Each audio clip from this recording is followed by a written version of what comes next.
Batman, Superman, and Wonder Woman are some of the most iconic superheroes ever and have been played by Hollywood legends, so it should be no surprise how many big names have nearly donned those capes. I'm also a big fan of Justice. In 2007, a decade before the release of Justice League, the fifth movie of the DC Extended Universe, legendary Mad Max filmmaker George Miller was set to make his own Justice League movie with an entirely different cast. At the core was his Batman, Armie Hammer, 3 years before his breakthrough role in The Social Network. I honestly don't think you're in any position to make that call. DJ Catrona, who would later play Flint in G.I. Joe, was Superman. Megan Gale, who eventually did work with Miller as the Valkyrie in Mad Max Fury Road, was Wonder Woman. Santiago Cabrera, on the series Heroes at the time, was Aquaman. Adam Brody, hot off the OC, was The Flash. Rapper Common, who had just made his feature debut in Smokin' Aces, was Green Lantern. Knocked Up's Jay Baruchel was the villainous Maxwell Lord, and Zoe Kazan, a year before her breakthrough in Revolutionary Road, was Iris Allen. My turn. The movie was well into pre-production, including sets being built and costumes designed, when a ballooning budget and lost incentives caused Warner Brothers to scrap the movie. All right.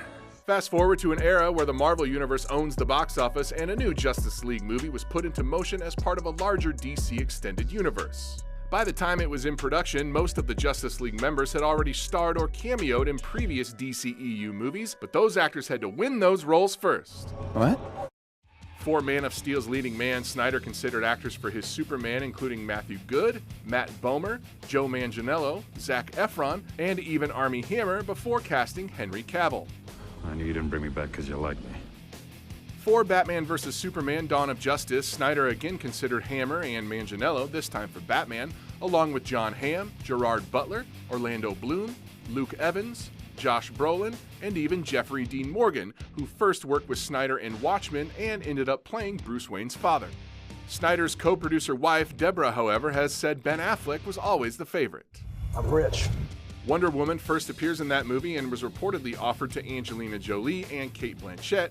Kristen Stewart, Jessica Biel, and Ava Green were also among the actresses considered, as well as Cobie Smulders, who voiced Wonder Woman in the Lego Movie. At some point, even you have to learn to move on. Fortunately for Gal Gadot, Snyder remembered her from originally casting her as Feora in Man of Steel, a small role she had to drop out of due to pregnancy. Please don't make me do this. The Flash also first appeared in Batman vs. Superman, and actors on the wish list included Bradley Cooper, Chris Pine, Matthew Fox, and Scott Porter. There was also a contingent of DC fans who thought Grant Gustin, star of the CW Flash series, should play the role on the big screen as well, but Snyder felt the tone of his movie was too different. He instead went with indie actor Ezra Miller. No, there's no problem. For Cyborg, Michael B. Jordan voiced the role in a 2013 animated Justice League movie and was considered before it went to Ray Fisher. Ride ain't over yet. For Aquaman, lost Josh Holloway was rumored, but Snyder had his eye on Game of Thrones' Jason Momoa and asked him to audition. For Batman, Momoa figured he's not a Batman type and thought that he was actually being considered for a villain, before eventually being offered Aquaman. Permission to come aboard.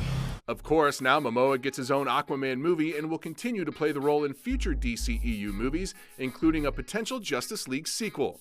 The question, do they get free rent in the Hall of Justice? Maybe temporary.